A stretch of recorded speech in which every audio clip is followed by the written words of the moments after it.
in order for it to keep mining, because it'll mine for about 1 second and then stop, and then mine for another second and then stop. And in this case, not mine because it's going to get killed by vultures. But so a lot of times what you'll see players do is they'll actually use more than one. They'll bring maybe 3, because obviously it mines it at a faster rate.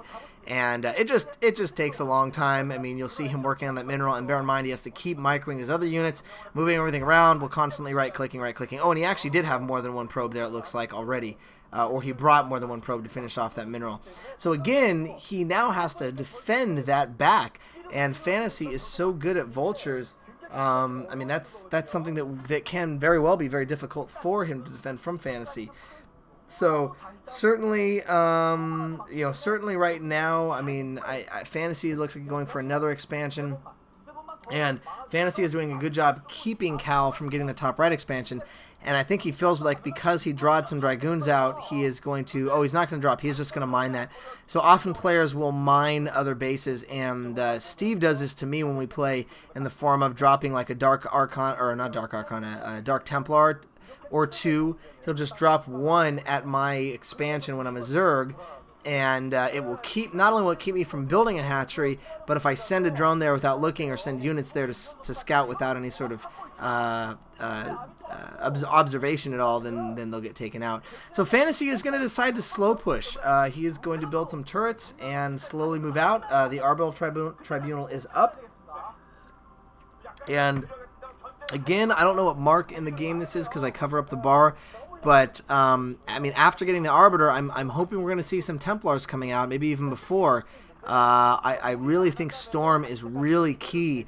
I remember a game against Flash where Reach was playing against Flash a couple months ago, and we thought Reach was pretty much done for, and then he just did some amazing storms that probably killed like 15 of Flash's tanks, and Flash's army was just dissolved within like 5 seconds. So you can't underestimate storms, especially when units are so clumped up, and when you have tanks. If you can pull the storms off, then I mean, you can just do so much damage.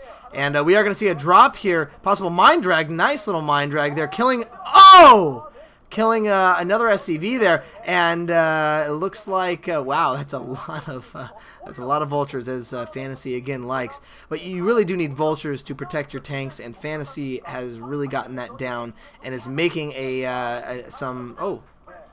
the tank there. The tank is actually there to splash.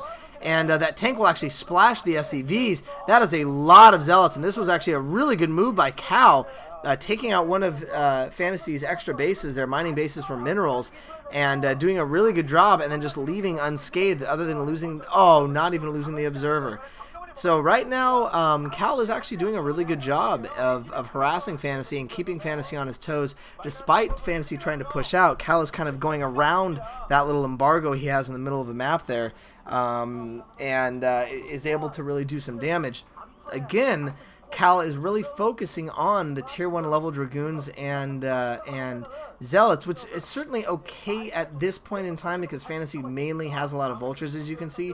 But I think as Fantasy starts macroing up, this could be a problem for KaL in the late game. Although KaL certainly does have a lot of units on the map right now. He does have about 20 more than Fantasy, which of course could just be mainly probes because you need more probes as a Protoss. Boy, that dude sweats, man. Or maybe it's just hot in the booths. I felt bad when I watched the OSL finals and the two final players there.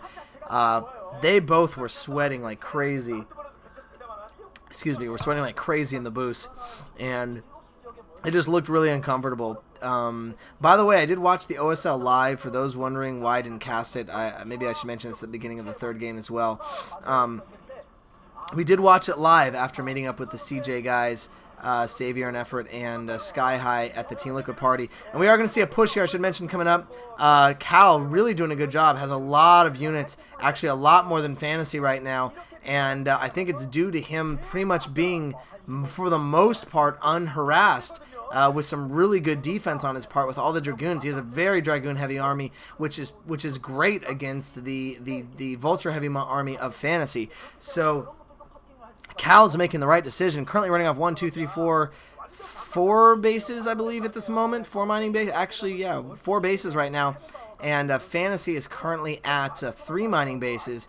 So currently, certainly you don't want to be a Terran behind a Protoss economy. Although Terran can certainly hold off. If it's 3 to 4 with Terran having 3 bases and Protoss having 4, and I believe that's the case. I may be wrong, but that's what it looks like for now. As a Terran, you can certainly hold that off. Sorry, I got something stuck in my throat here. So we're going to have to see how KaL's macro works out here. It looks like he's kind of grouping his units up with it, which is a smart idea, keeping them mobile, as Protoss often does. And we do see a science facility out, so I'm assuming we might see some science vessels with some EMP to try to counter the upcoming Arbiters. But again, where are the Arbiters? I don't really understand here. There's one. Okay, we see one Arbiter almost gets picked off. And KaL is ready to push out here. He's about to push out, and not really losing any observers, though. I'm kind of surprised. Trying to kind of sort through his options there, Panda Bear guy. It's funny, at BlizzCon, whenever Tasteless would mention Panda Bear guy, everybody would cheer like morons.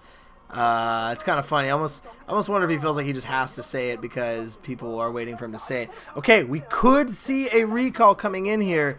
We do see this hidden Arbiter, and Fantasy is just mining the hell out of his base right on this area, and this could be terrible recall here. If he pulls it off, he does pull it off, and he gets only just a couple, actually taking out SCVs with that mine.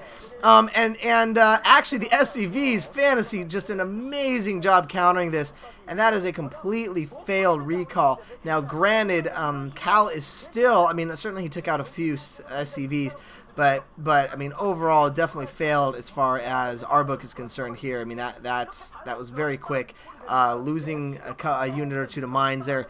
Fantasy has really good defense right now. The problem is that Fantasy is not macroing quite as well as he did last game. I don't know if he's just a little worried about pushing out, but we're going to see a big attack coming in here, and KaL is spreading out his units nicely. If he can attack before those tanks are sieged, and this is going to be a huge attack coming in here, and he did not get off any stasises, which I'm kind of wondering why. If he can get a stasis off, unless he got EMP'd there, he might have gotten EMP'd by the science vessel, and I didn't see it.